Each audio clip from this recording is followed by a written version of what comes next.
Ang Ninuno. Ang kwentong ito ay hango sa totoong buhay. Mula ito sa isa nating kabayan na itagong na lang natin sa pangalang Rodrigo. Walang eksaktong taon, probinsya ng Siquijor. Nang mga panong ito, kasalukuyang nag-aaral sa lihim na karunungan itong si Rodrigo sa ilalim ng pagtuturo at gabay ng sariling ama. Bagaman nagsisimula pa lang sa larangan, marami nang natutunan ang binata. Nagpakita na ng kakaibang kahusayan sa larangan ng panggagamot gamit ang mga dasal. 18 taong gulang si Rodrigo nang magtagumpay na gamutin ang pinakaunang pasyente. Ito ay nang minsang mabati ng engkanto ang kapatid ng kanyang ama. Kung sinunod mo lang sana ang sinabi ko sa iyo, Benjo, hindi ka magkakaganyan. Itigil nyo na ang pamumutol ng puno sa gubat. Wika ng ama ni Rodrigo na itago na lang natin sa pangalang Mang Usteng. Wala naman kasi kung ibang pagkakakitaan, Manong. Kesa naman magutom yung pamilya ko. Mas pipiliin kong isugal ang buhay ko kaysa wala silang makain. Tugon ni Benjo. Maya-maya ay dumating si Rodrigo. Dala ang mga gamit na ipinakuha ng matanda. Mabuti naman nandito ka na, Rodrigo. Sige na, simulan mo na ang panggagamot. Wika ng matanda. Napatingin sa kanya si Rodrigo. Nagtataka ang binata sa sinabi ng ama. Ano po, tay? Tama po ba yung narinig ko? Bakit ako? Tanong ni Rodrigo. Bakit hindi? Hindi ba ito ang dahilan kung bakit ka nag-aaral ng lihim na karunungan? Para saan ang pag-aaral kung hindi mo susubukan? Tugon ni Mang Usteng. Nagdadalawang isip si Rodrigo dahil alam nito sa sarili na kulang pa ang kaalaman. Sigurado po ba kayo, tay? Ano po kasi, hindi pa ako handa eh. At saka, Ako ang makakapagsabi kung handa ka o hindi. Kaya bilisan mo na. Kanina pa nag-aantay ang tiyuhin mo. Ito ang tatandaan mo, anak. Sa panggagamot, oras ang kailangan. Bawat segundo ay mahalaga. Tugon ni Mang Usteng. Dali-dali namang hinanda ni Rodrigo ang sarili. Sinimula ng binata ang panggagamot. Humanga ang tiyuhin sa ipinakitang kausayan ng binata. Tignan mo nga naman, oo. Talagang namana mo yung husay ni Manong Usteng, ah. Rodrigo, siguradong malayo ang mararating mo niyan. Basta ituloy mo lang. Para sa kabutihan naman ang ginagawa mo. Napapangiti na lang ang binata. Hindi ito nagsasalita dahil nakatuon ang atensyon nito sa hawak na kandila. Ilang sandali pa ay pinatuloy ito ni Benjo sa palangganang may tubig. Dito nakita kung ano ang pinagmula ng sakit ng tiyuhin.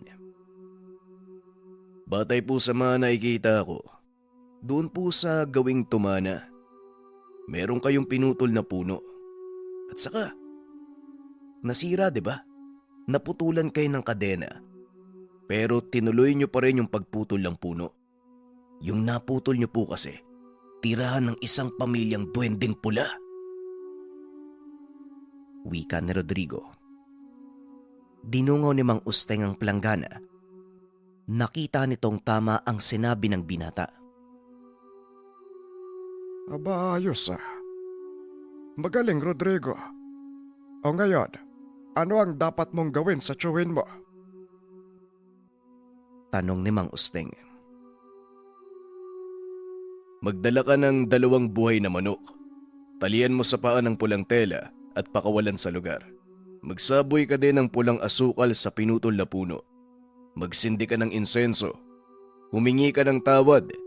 Yung bukal sa puso. Wika ng binata. Matapos ay nag-usal siya ng dasal. Inihip sa noo ng tiyuhin. Matapos ay nawala ang pananakit ng kamay nito. Kinabukasan ay unti-unti ding nawala ang pamamaga. Tuluyang gumaling ng sinunod ang sinabi ni Rodrigo. Ito ang naging simula ng pagiging kilala ng binata. Mas lalo pang pinagtibay ang debosyon sa mga hawak na gamit. Hindi pa ito nakontento dahil nagangad pa ng mas malakas na gamit ang binata. Tay, mukhang dumadami yung mga pasyente natin. Pahirap ng pahirap yung mga kondisyon na kakainkwentro ko. Siguro tay, oras na po para mangalap ako ng mas malakas na gamit. Kailangan na po eh. Wika ni Rodrigo. Nang minsang mag-usap sila ng ama. Kakatapos lang gamutin ng binata ang pasyenteng biktima ng kulam. Tama ka nga eh. Napansin kong medyo nahirapan ka kanina. At sa palagay ko din, napapanahon na nga.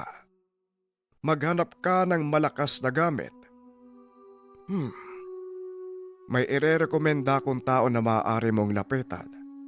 Kaso nga lang ha, malayong bahagi ng probinsya ang tahanan niya. Tugon ni Mang Usteng. Tumatanda na ito at alam niyang balang araw, hindi nakakayanin ang malakasang panggagamot. Lalo pat parami ng parami ang banta sa kanila. Dahil sa pagtanggap ni Rodrigo ng mga nakulam at nabarang. Hindi po ako magdadalawang isip tay kung para po ito sa ikabubuti ng nakararami. Handa po ako magsakripisyo. Bukas sa bukas, lalakad po ako. Wika ni Rodrigo. Kinabukasan ay maagang umalis ang binata. Kasama ang kaibigan na itago na lang natin sa pangalang June. Sino ba yung pupuntahan natin sa kabilang dako? Ang alam ko, delikado dun eh. Sigurado ka, pre? Tanong ni June. Oo pare, kailangan kasi. At saka, wala ka bang tiwala sa akin? At isa pa, kilala ni tata yung pupuntahan. Kaya huwag ka masyadong mag-alala.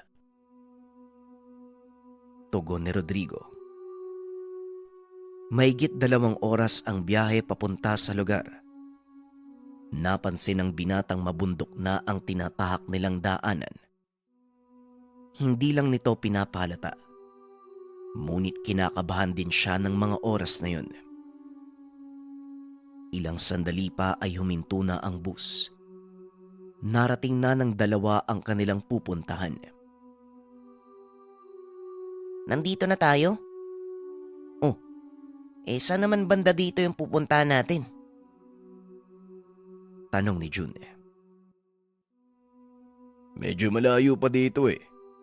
Ang sabi ni tatay, kilala daw siya sa bayang to. Kaya maghanap muna tayo ng makakainan at medyo nagugutom na din ako. Doon na rin tayo magtanong-tanong. Pumasok ang 2 sa isang kainan. Medyo marami ang tao sa lugar at karamihan sa mga ito. Mga driver na bumabiyahe sa lugar at iba pang mga tendero ng produkto.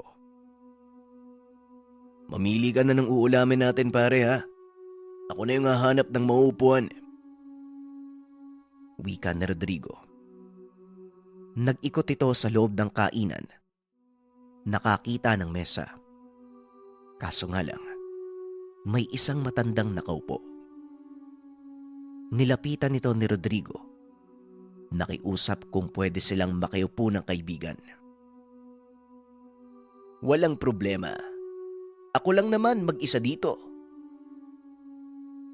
Tugon ng matanda. Maya-maya ay dumating si June. Dala ang kanilang pagkain.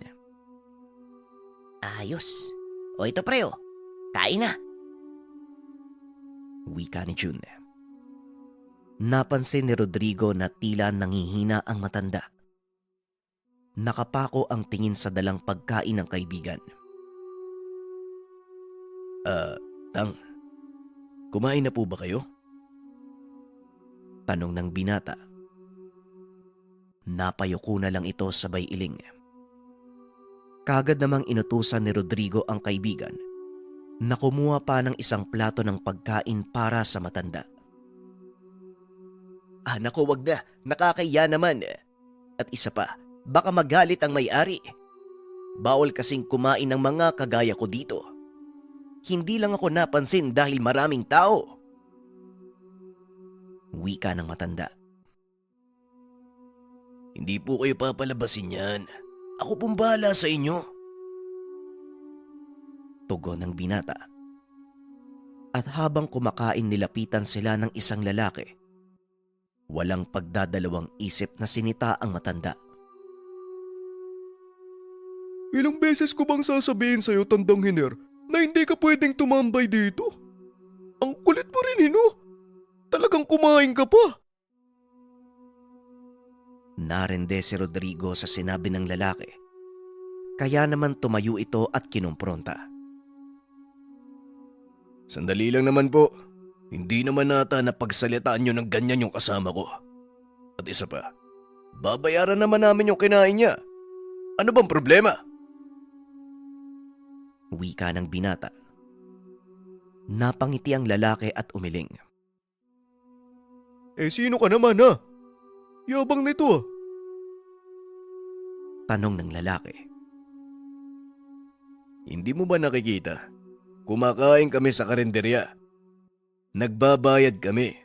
Kaya siguro naman, alam mo ang kalakaran. Tugon ni Rodrigo. Medyo naiirata na ito dahil tila ayaw paawat ng lalaki. Hinila pa nito ang kamay ng matanda upang itayo. Hinawakan ng binata ang kamay nito. Nagulat ang lalaki dahil napakaigpit ng kapit ni Rodrigo. Hindi mo alam kung sino yung binabangga mo, bata, ah. Dayo ka dito, no? Tugon ng lalaki. At dahil mainit na ang ulo ni Rodrigo, pinatulan niya ito. Hoy, wala akong pakialam kung sino ka. At kung hindi mo titigilan yung matanda, sasamain ka sa akin. Sa pagkakataong iyon, binitawan ng lalaki ang kamay ng matanda at naglakad palabas. O talagang gusto mong masaktan, ha? O sige, dun tayo sa labas. Ayoko makasira dito, eh. Kagad namang sumunod si Rodrigo, ngunit hinawakan ng matanda ang kanyang kamay. Nako iho, wag mo na siyang patulan. Mapapahamak ka lang. Napakarami ng alipores ng taong yan. Wika ng matanda. Wag po kayong mag-alala, tatang. Ako po ang bahala. Ayoko lang po na may inaapi sa harapan ko eh. Ayoko sa lahat, yung mayayabang na tao. Tugon ni Rodrigo. Nako tatang, hindi niyo po kilala yung kaibigan ko. Tignan niyo po yung gagawin niya. Wika ni Jun. Matapos ay sumunod ang mga ito sa kinaroroonan nila Rodrigo. Talagang gusto mong mapahamak, ano? Hindi mo alam ang pinasok mo, bata. Nga pala, kilala ako dito sa pangalang Adolfo. Ako ang may hawak sa lugar na to. Ako din yung may-ari ng karenderyang kinakainan nyo. Napangiti si Rodrigo at nagkamot ng ulo. Alam mo, sa totoo lang, wala akong pakialam kung sino ka eh. Ayoko lang sa mayayabang at ayoko lang na may inaapi sa harapan ko. Ayoko nang may binabasto sa harapan ko. At isa pa, ang pinakaayoko sa lahat, yung nasisira yung tanghalian ko. Tugon ng binata. Ngunit laking gulat nito nang bigla siyang paligiran ng ilang kalalakihan. Ito na nga ba ang sinasabi ko? Tumakbo ka na. Hindi ka bubuhayin ng mga yan. Wika ng matanda. Ngunit imbis na sundin ito, sinugod ng binata ang mga kalalakian. Nasorpresa ang mga ito sa kakaibang bilis ng binata. Nagawa niyang patumbahin ang 4 na lalaki sa pamamagitan lamang ng tagi-isang suntok. Kaya naman pala. Kaya pala malakas yung loob mo eh. May tangang kang mutya. Hulaan ko. Mutya ng kidlat. Para sa bilis. At ang ngipin ng kalabaw para sa lakas. Mahusay ah. Mukhang magiging magandang laban to. Wika ni Adolfo. Pasensya na pare. Pero mali ka. Wala akong tanga na mutya. Kung ano man ang nakikita mo ay normal na kakayahan ko. Huwag mong antayin na gamitan pa kita ng mga kaalaman ko. Tumawa ng malakas si Adolfo. Naglakad ito papalapit sa binata. Ngunit ng ilang metro na lang ang layo nito, bigla siyang napahinto. Sandali lang. Normal na kakayahan? Walang tangang mutya. Pero nagtataglay ng kakaibang lakas. Ikaw ba yung anak ni Tatang Usting? Tanong ni Adolfo. Oo, tama ka. Ako nga. Eh ano naman ngayon? Tugon ni Rodrigo. Naku, pasensya na. Hindi tayo dapat naglalaban eh. Hindi kita kagad nakilala. Ako si Adolfo, yung kaibigan ng tatay mo. Wika ni Adolfo. Nung una ay hindi pa naniwala si Rodrigo. Ngunit nang ipakita nito ang medalyong suot, kagad itong nakilala ng binata. Yan nga yun ah. Yan yung medalyon ng tatay ko. At sabi niya sa akin, kung sino man ang may suot yan, yun ang pagkakakilanlan ng taong pinapahanap niya. Tugon ni Rodrigo. Nilingon niya si Jun. Nagtataka ito dahil wala na yung matandang kasama nila. Wala na eh. Umalis na si Tatang. Hindi ko din namalayan. Wika ni Jun. Hindi kayo dapat nagtitiwala sa taong yun.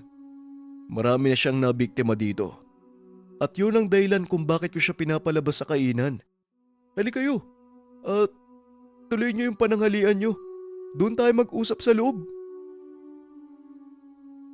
Pagkapasok sa loob, pinaliwanag ni Rodrigo ang dahilan ng pagpunta. Sa totoo lang po, medyo nangihina na kasi si tatay eh. Bilang kapalit niya, kailangan ko magpalakas. Kaya isinugo niya ako dito.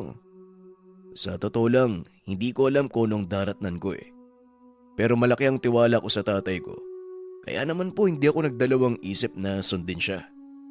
Kailangan ko po talaga ng malakas na tangan eh. Gagamitin ko po para makatulong sa iba. Wika ni Rodrigo. Eh huwag kang mag-alala, wala tayong problema dyan. Hindi ka nagkamali ng lugar na pinuntahan. Dito kami nangangalap ng iyong ama. Nung bata pa ako, kung hindi mo na itatanong ha, ang yumao kong tatay ang pinakamalakas na antegero sa lugar na to. Tugon ni Adolfo. Bigla namang naisingit ni Jun ang tungkol sa matanda. Pwede makisingit? Yung matandang kasama namin kanina, bakit kayo galit? Tanong ni Jun. Si Mang Hiner. Dati pa siyang kilalang manggagamot dito sa lugar eh. Pero dahil napakaganid sa salapi, unti-unti niyang tinalikuran ng kakayahan. Hanggang sa hindi na siya makapanggamot. Yan yung nangyari. Tugon ni Adolfo. Dagdag pa nito, dahil sa inggit, isa-isa nitong siniraan ang pangalan ng lahat ng manggagamot sa lugar. sinubukang agawin ang mga tangang gamit. Sa kasamaang palad ay wala itong nakuha. At sa pamumuno ng tatay ni Rodrigo, nagawa itong madiskomunyon. Ayon pa dito, malaki ang galit ni Mang Hener sa ama ng binata. Mabuti na lang at hindi nahulog sa patibong nito ang magkaibigan. Dahil kung sakaling mangyari yun, maaaring hindi na sila makaalis ng buhay sa lugar. Teka, bakit naman kami hindi makakaalis ng buhay dito? Ano po bang mangyayari kung sakali? Tanong ni Rodrigo. Kung maraming mabuting antingero sa lugar na to, may mga gumagamit din ng kapangyarihan mula sa kaliwa. Ang kakayang taglay mo ay purong kanan, kaya makakakuha to ng atensyon ng mga kaliwa. Ang mabuti pa, sumama kayo sa bahay. Huwag kayong mag-alala. Walang gagalaw sa inyo pagkasama niyo ako. Tugon ni Adolfo. Pagkarating sa tahanan, nakita nito ang ilang kalalakihang nagtitipon sa harapan ng maliit na altar. Nagtataka ang binata, kaya hindi na nito napigilan ang sariling magtanong. Sino po sila, Manong? At saka ano pong ginagawa nila? Huminto sandali si Adolfo. Tinawag ang mga kalalakihan. Sila ang aking mga mag-aaral. Naghahanda sila para sa mahal na araw. Tamang-tama ang dating nyo ha. Bukas Lunes Santo na. Kung gusto nyong makakuha ng malakas na gamit, manatili muna kayo hanggang sa susunod na linggo. Walang pagdadalawang isip na pumayag ang binata. At habang naroon siya, pinag-aralan nito ang pamamaraan ni Adolfo. Bagaman may kaalaman sa mga dasal, dumidepende ito sa mga tangang mutya. Ipinakita din ito ang mga alagang gamit, kagaya ng mutya ng bulak, mutya ng kidlat, marindakit, o mutya ng bundok. Napakarami pang iba. Ngunit ang talagang nakaagaw ng atensyon ni Rodrigo, ang pagbabaon ng mutya sa katawan. Pinanood niya ang pamamaraan ng pagbabaon. Kung titignan ay napakasakit. Ngunit ayon kay Adolfo, nagbibigay ito ng karagdagang kakayahan sa may tangan, depende sa mutyang ibabaon sa katawan. Hindi kumbinsido ang binata sa sinabi ni Adolfo. Kaya naman hinayaan itong masaksihan ni Rodrigo ang pagsubok sa bagong baong mutya. Eto yan oh. May ibinaon sa katawan ng taong yan. Kapirasong tipak ng batoo mo. Manood kang mabuti, Rodrigo. Wika ni Adolfo. Nanlaki ang mga mata ni Rodrigo nang makita niyang lumalakad sa ibabaw ng nagbabagang uling ang lalaki. Hindi man lang napaso ang talampakan nito. Kasunod ay ang mainit na tubig. Ibinuhos sa likuran, ngunit tila walang epekto. At ang pinakahuli, sa pamamagitan ng itak. Ilang ulit na pinagtataga ng ilang pang kalalakihan ng katawan ng nagpapasubok. Laking gulat ni Rodrigo dahil hindi man lang tinablan ang katawan ng taong iyon.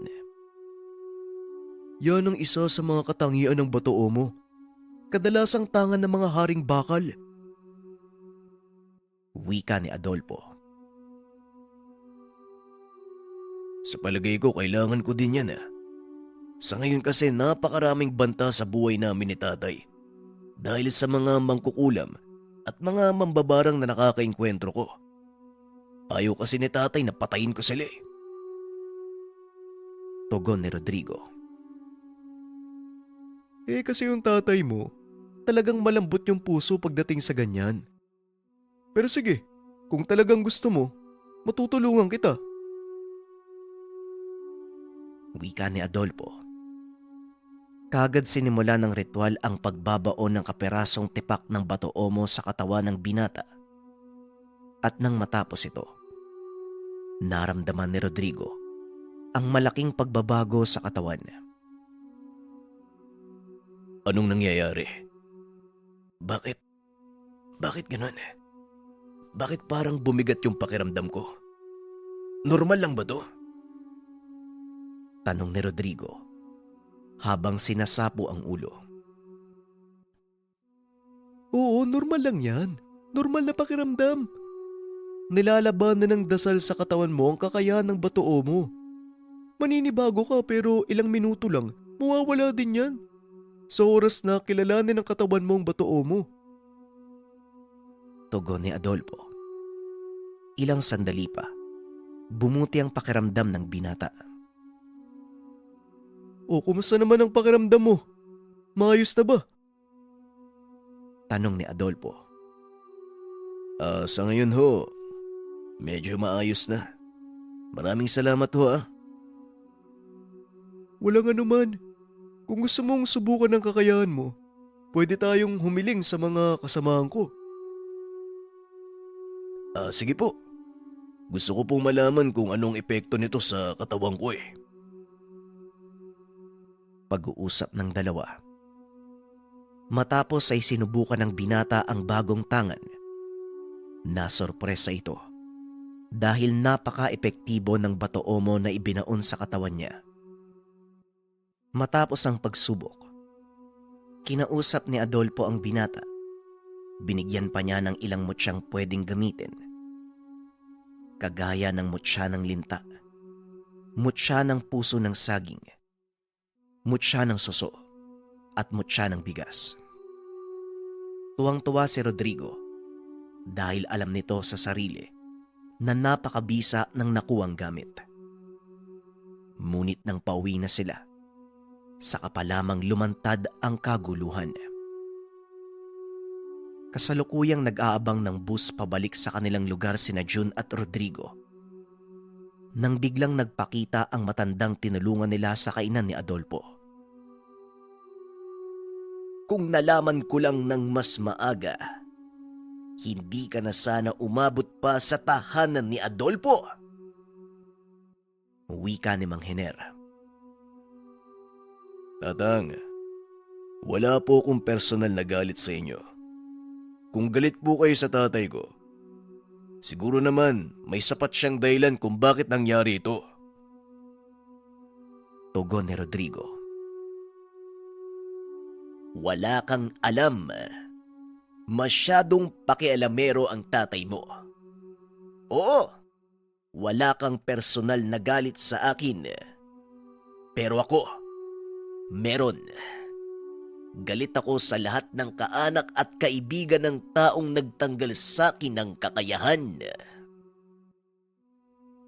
Wika ni Mang Hiner. Sabay senyas. Naglabasan ang ilang kalalakian. Walang pang itaas na saplot. Tadtad ng mga tattoo ang katawan. May mga nakasabit ding medalyon sa leeg ng mga ito. Kagaya ng sinabi ko, tatang, wala akong personal na galit sa inyo. Pero kung talagang mapilit kayo at masasaktan kami ng kaibigan ko, wala akong magagawa kung hindi ang lumaban. Huwag niyo lang sana akong sisisihin sa mangyayari. Tugon ni Rodrigo.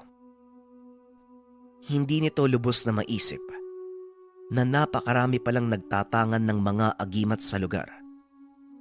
Ang buong akala niya, dahil sa modernong panahon, unti-unti nang naglaho ang ganitong paniniwala. Kagad naglapitan ang mga kalalakian. Kinuyog ang magkaibigan. Sinabihan ni Rodrigo ang kaibigang wag lalayo sa kanya. Kanya-kanyang sugod ang mga kalaban, ngunit nagagawang iwasan ng binata ang mga atake. Kaagad ding gumagante ng suntok.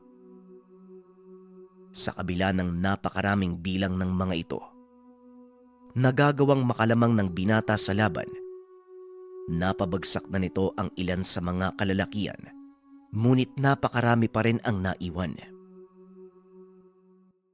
Jun, sa oras na makahanap ka ng pagkakataon, tumakbo ka sa kainan ni Mang Adolfo. Humingi ka ng tulong. wika ni Rodrigo. Nang makakita ng pagkakataon, mabilis na tumakbo ang kaibigan papunta sa karinderya.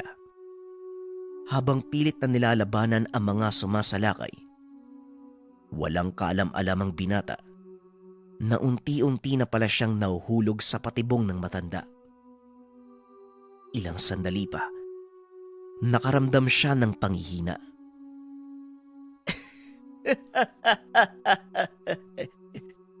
Nararamdaman mo na ba ang epekto ng lasong dasal na ibinato ko sa iyo?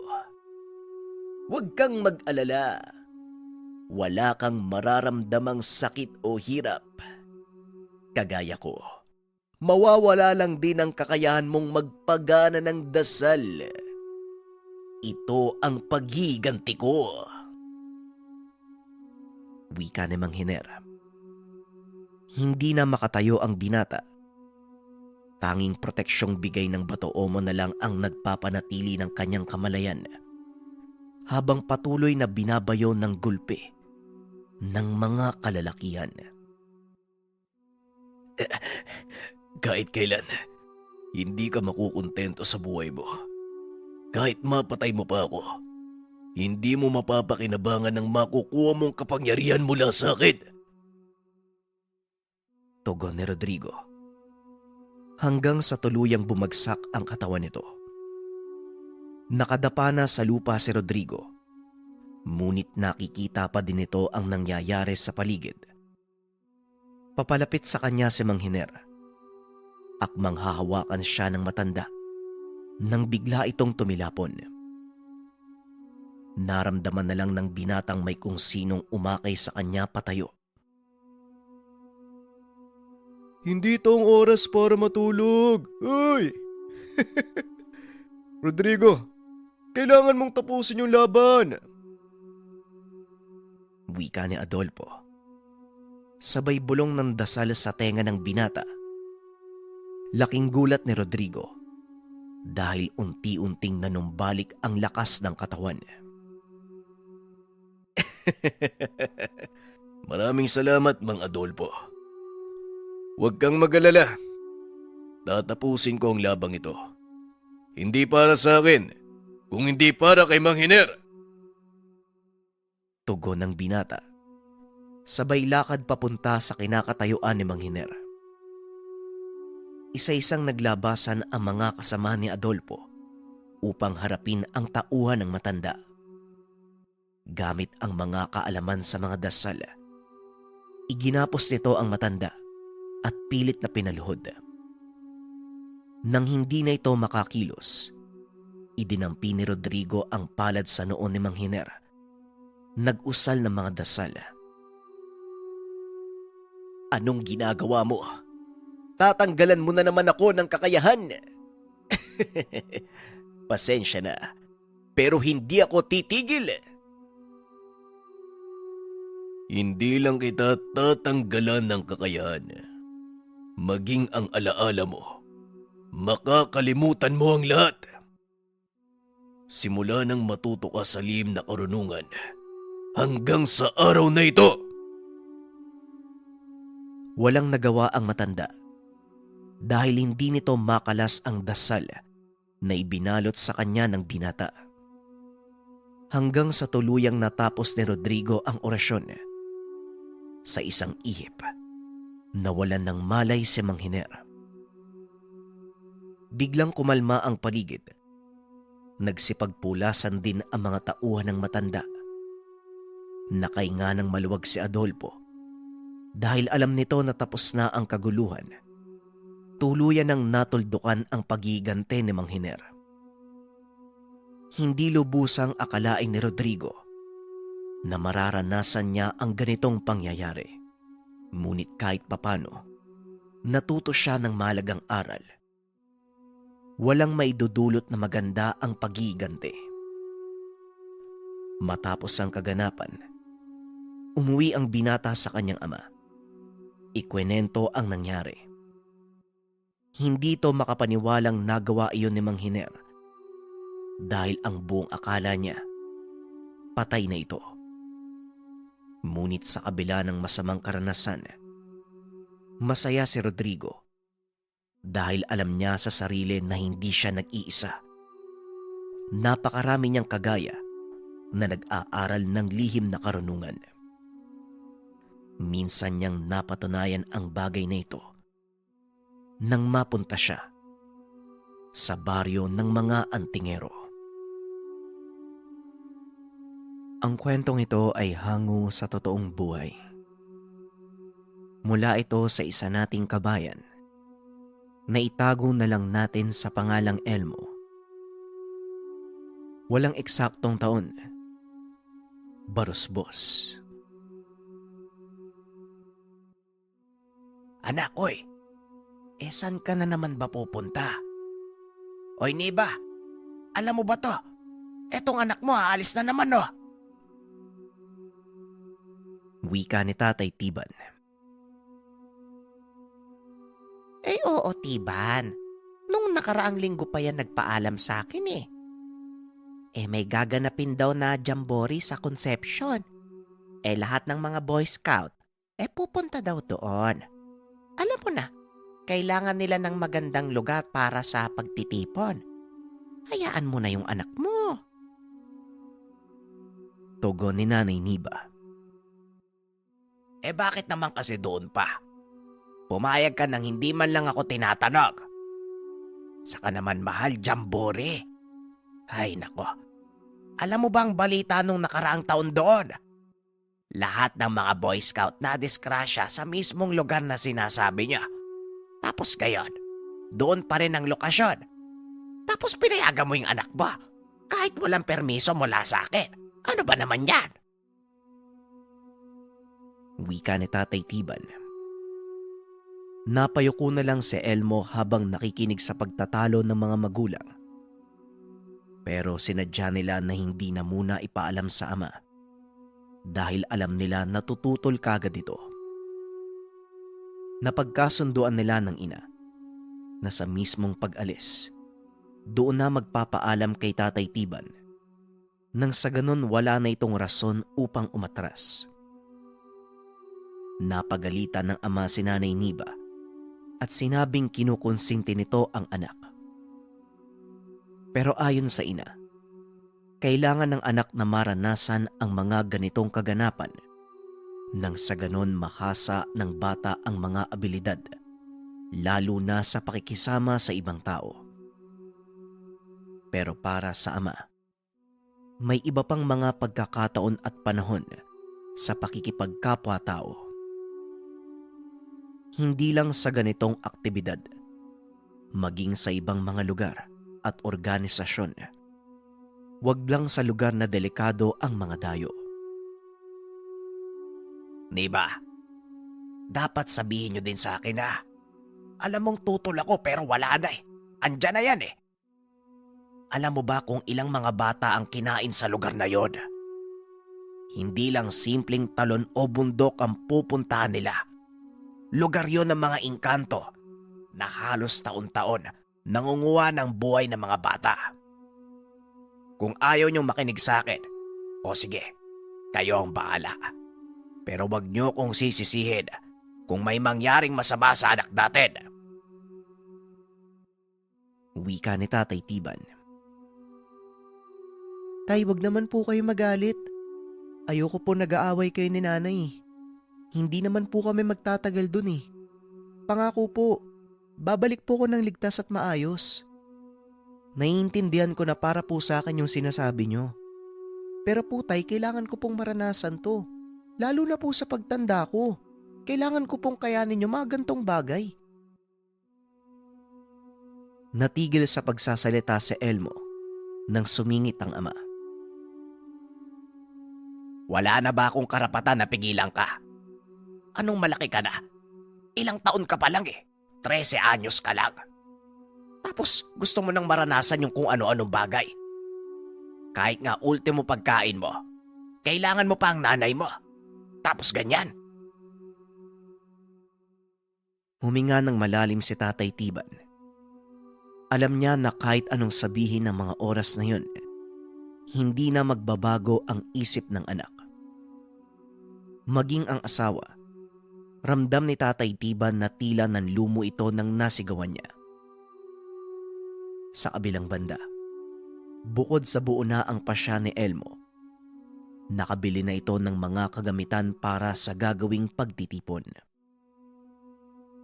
Bago makalis ang anak, naglahad muna ang ama ng mga bagay na hindi dapat gawin ng bata.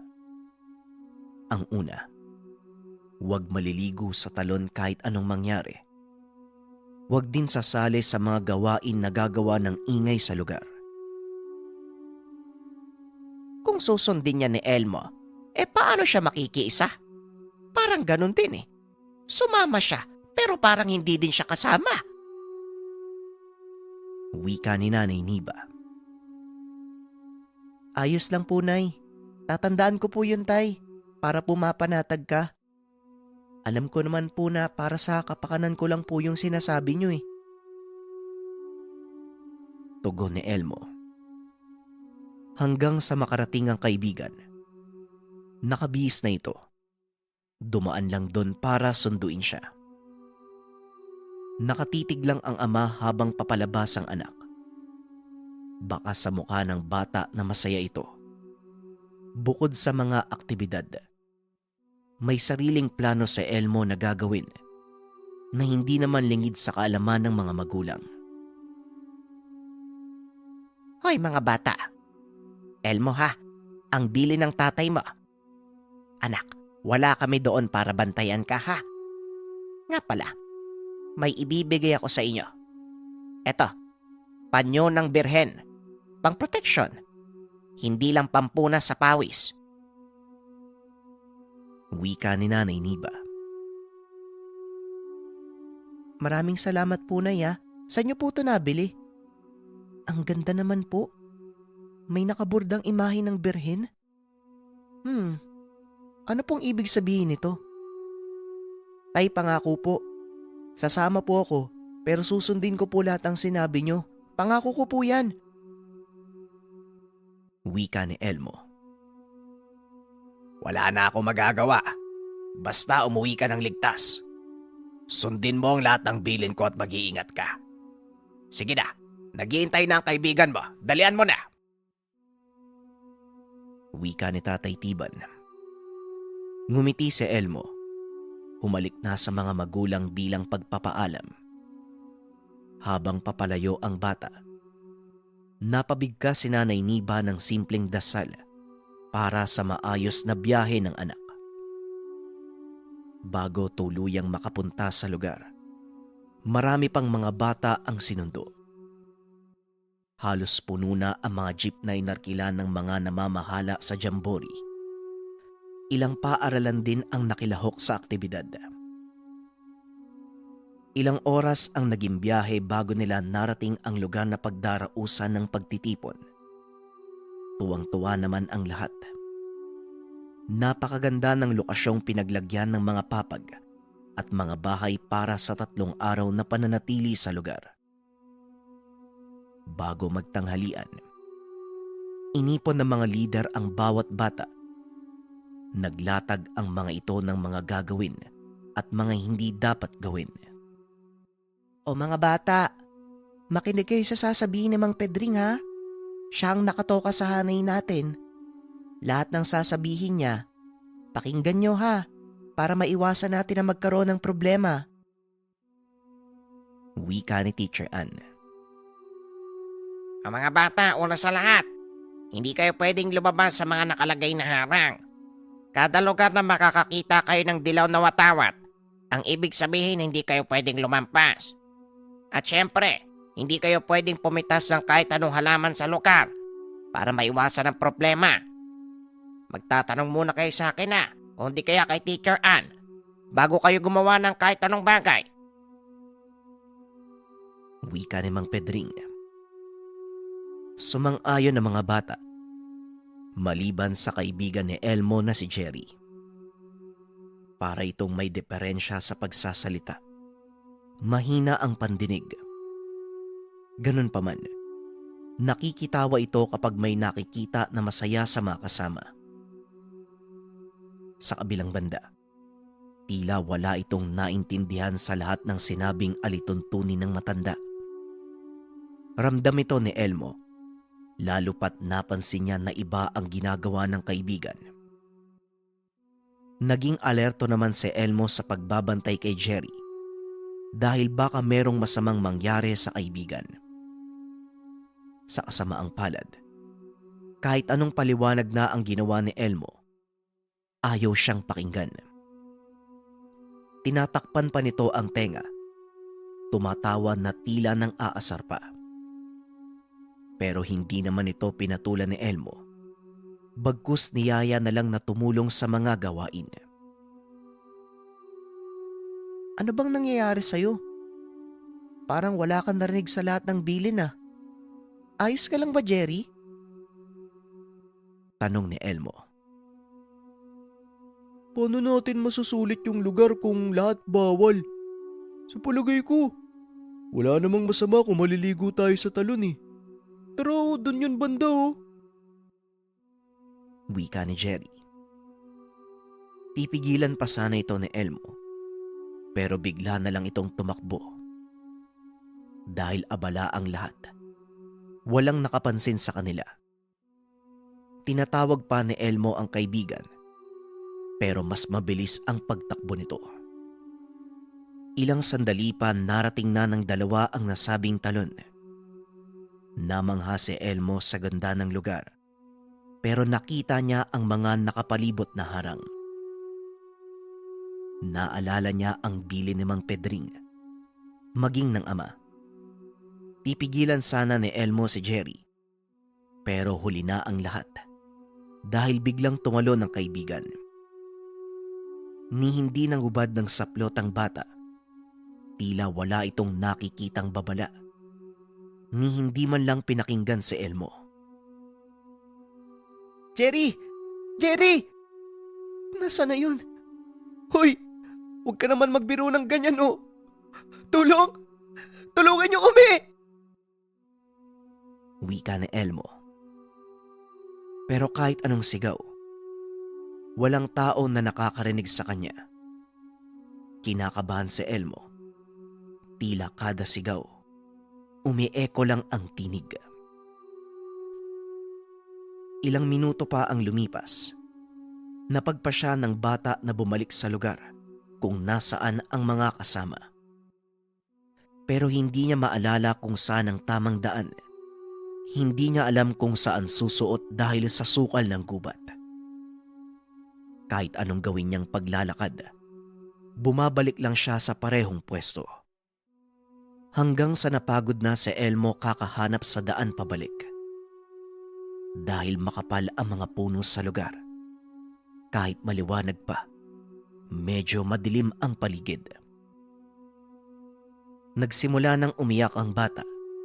Kinuha niya ang panyong binigay ni Nanay Niba at pinunas sa luha. Matapos maipunas sa muka, itinali ni Elmo ang panyo sa ulo. Minuto lang ang lumipas nang may nakita siyang matandang naglalakad. Biglang nabuhayan ang bata. Sinalubong niya ang matanda. Humingi ng tulong. Pakiusap po, tulungan niyo po ako. Tulungan niyo po kami ng kaibigan ko. Hanggang ngayon po, hindi pa po siya nakakaahon dun sa talon eh. Kanina pa din po ako naliligaw eh. Wika ni Elmo. Hindi niyo ba alam na ipinagbabawal sa lahat ang lugar na ito? Ngayon hihingi ka ng tulong para sa kaibigan mo. Nila mo na ng talon ng kasama mo. Kaya kung ako sa'yo, kung gusto mo pang mabuhay, sundan mo ang mga nakataling dilaw na bandera.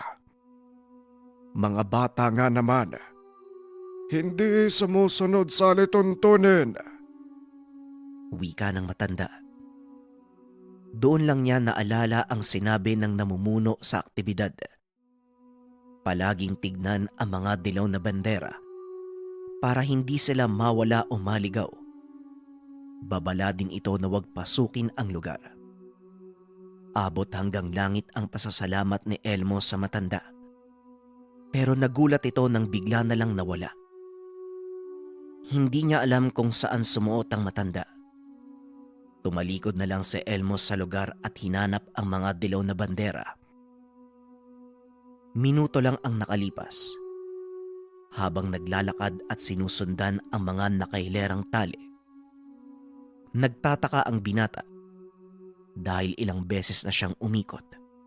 Pero tila ngayon lang niya nakita ang bandera. Iba't ibang kulay ang nakikita ni Elmo, kaya nalito ito kung saan ang tamang daan. Naku, Diyos ko, tulungan niyo po ako. Pakiusap po, tulungan niyo po ako. Pangako po, magiging mabuting bata na po ako. Wika ni Elmo. Hahawakan na sana niya ang banderang pula. Biglang may pumalo sa kamay niya. Napasigaw si Elmo hindi dahil sa sakit, kung hindi dahil sa gulat. Ay nakum, bata ka. Bata mo pa, makakalimutin ka na. Anong kulay ba ang sinabi ko sa'yo? Tapos ngayon, sa pulang bandera ka pupunta. Ayos. Akin ang kamay mo. Ito ang hawakan mo. Isang buto na magpapaalala sa'yo ng lahat. Dalian mo. Hawakan mo na. Wika ni Tandang Kirim. Aanuin ko po yung buto. Buto. Pero parang... Natigil si Elmo sa pagsasalita. Muli itong pinalo ng matanda ng hawak na baston. Ayon kay Tandang Kirim, hindi nakikinig ng maigi ang bata. Kakasabi ko lang. Talagang inulit mo pa. Buto nga yan. Bigay ko yan sa'yo bilang paalala. Sige na. Wala nang oras. Malapit ng madilim. Baka mamaya, hindi ka na makabalik sa lugar niyo. Bilisan mo na! Wika ni Tandang Kirim. Napatitig si Elmo sa matanda. Pero hindi na ito nagtanong pa. Binulsa na lamang ang binigay. Habang patuloy na naglalakad, sinundan ni Elmo ang kulay dilaw na bandera. Hanggang sa marinig niya ang mga kasamahan. Sumisigaw. Hinahanap sila. Isa sa mga kaibigan niya ang lumapit sa kanya. Teacher! Teacher Ann! Si Elmo po! Nandito si Elmo! Wika ni Kokoy. Inakbayan siya ng kaibigan. Inalalayan papunta sa iba pang mga kasama. Doon palang nakaramdam ng kakaibang pagod si Elmo. Tila nalanta ang katawan nito habang inaalalayan ng kasamahan.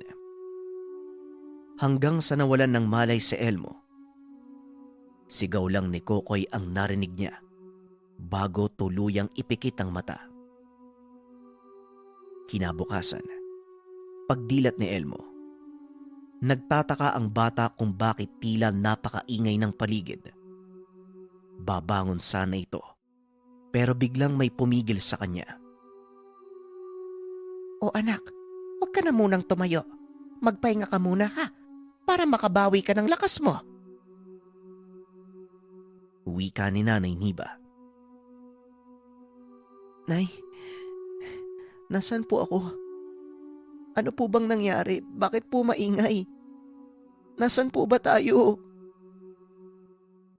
Tanong ni Elmo. Maingay? Wala naman ako naririnig eh. Anong ingay ba yung sinasabi mo? Dalawa lang naman tayo dito sa kwarto eh. Nasa pagamutan tayo anak. Mabang istorya. Pero nagpapasalamat ako makabalik ka ng ligtas. Tugon ni Nanay Niba. Teka nay, nasan po si Jerry? Hindi po ba siya nakaahon? Nasan po siya? Nakuha po ba siya? Naisabihin niyo po kay Teacher Ann, si Jerry po. Wika ni Elmo.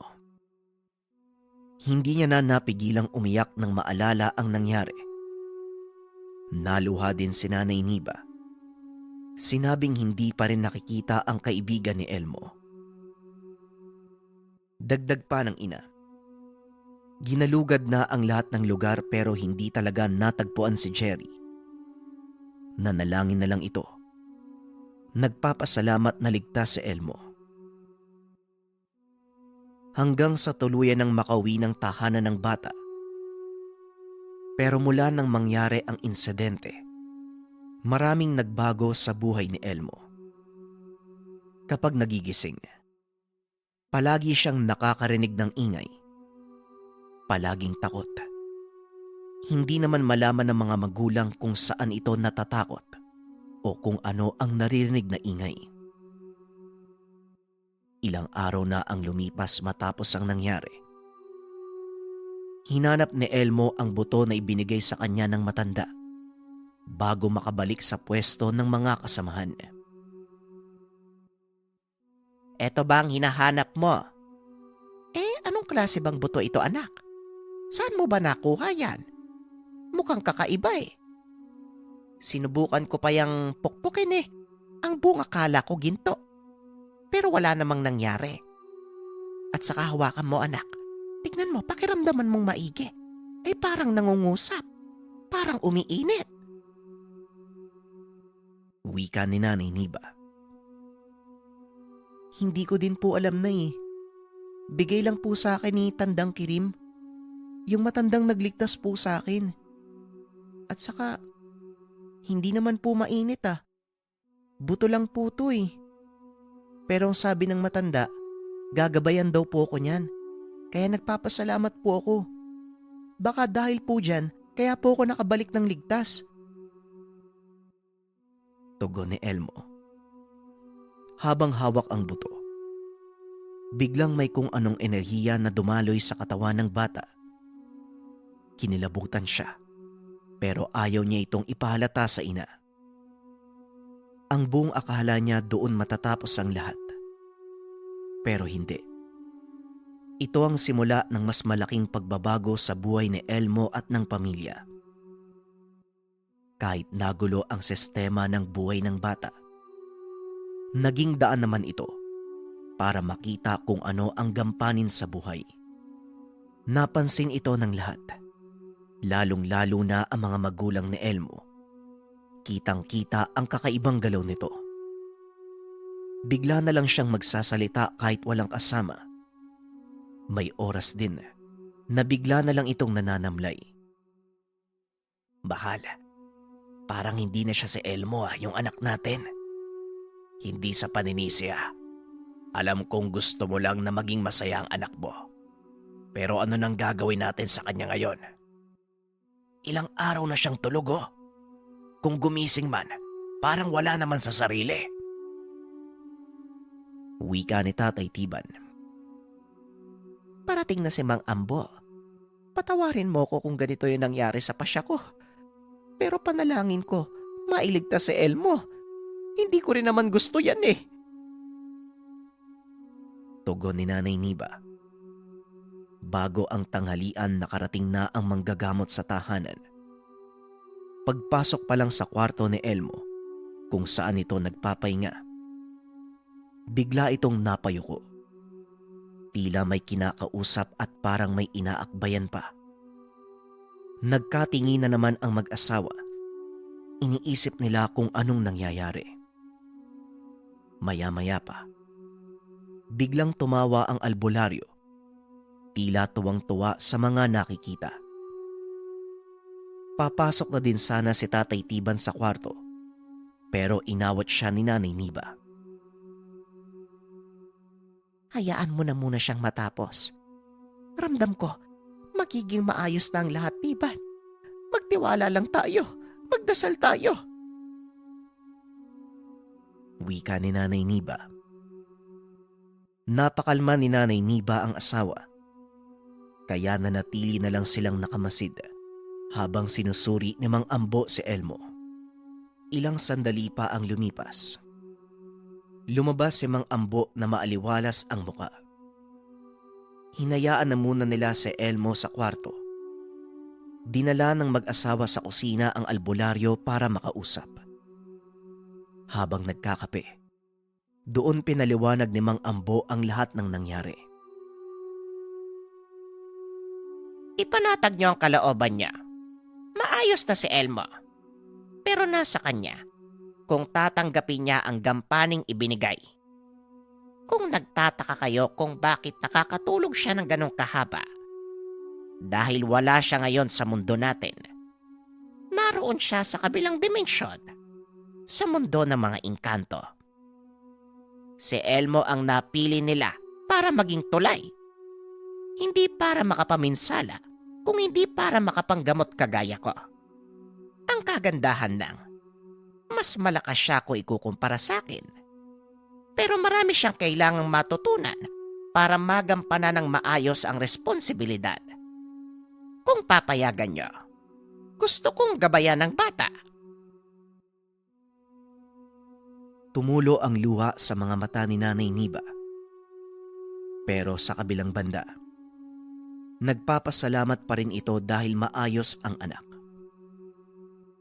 Ganon pa man, nagtiwala ang mag-asawa na matutulungan ni Mang Ambo ang anak, kaya tinanggap nila ang alok nito. Sa kasalukuyan, naging tanyag na manggagamot si Elmo dahil sa pag-alalay at sa gabay ng mga engkanto. Tinulungan niya ang mga nakapalibot sa kanya. Naging tagapagpamulat din si Elmo sa mga taong hindi naniniwala sa kakaibang bagay sa pamamagitan ng kakayaang ibinigay sa kanya, na ibabahagi niya ito ng maayos at may kabuluhan. Bukod pa dito, nakapagtapos si Elmo sa kursong guro, kaya naman mas maraming nagtiwala sa kanya. Bukod sa pagbabahagi ng kaalaman, nakapagbabahagi din siya ng kagalingan sa taong bayan. Magandang araw, JD. Meron ka bang bracelet na pampaswerte or pampaswerte kapag tumataya ka? Shoutout kay Jennifer Santos para sa message na to. Meron tayong spiritual bracelet kandili. Suot ko ngayon yung version 1, mga kabayan. Ito siya, version 1 natin. At ito naman yung version 2. So mga nagtatanong, anong difference ng version 1 and version 2? Design lang, mga kabayan. Personally, mga kabayan, dalawa yung meron ako nito. Sinusuot ko siya kapag meron akong malaking meetings. JD, anong mas gusto mo sa dalawa? Depende. Yung version 1 kasi, kapag gusto ko yung simple lang, kasi hindi masyadong nag-standout yung design niya. Kapag naka-t-shirt lang ako, tapos simpleng damit lang, pero swerte, version 1. Pero kapag gusto kong nag-standout talaga yung itsura ko, ang ginagamit ko itong version 2, kitang-kita naman sa design kung gaano siya kaganda. Ano naman yung bisa nito, JD? Kung familiar kayo sa piyaw, ganun din yung bisa nito, pampaswerte sa lahat ng aspeto. Ang kaibahan nga lang, mas mabisa to kasi binasbasan to ng mga antingero at same time, meron tong kasamang dasal at syempre mas mura to ng 100% compare sa piyaw. Sa lahat ng interesado, nariyan ang link sa comment section or mag-message lang kayo at merong sasagot sa inyo. Maraming salamat. Ang ninuno.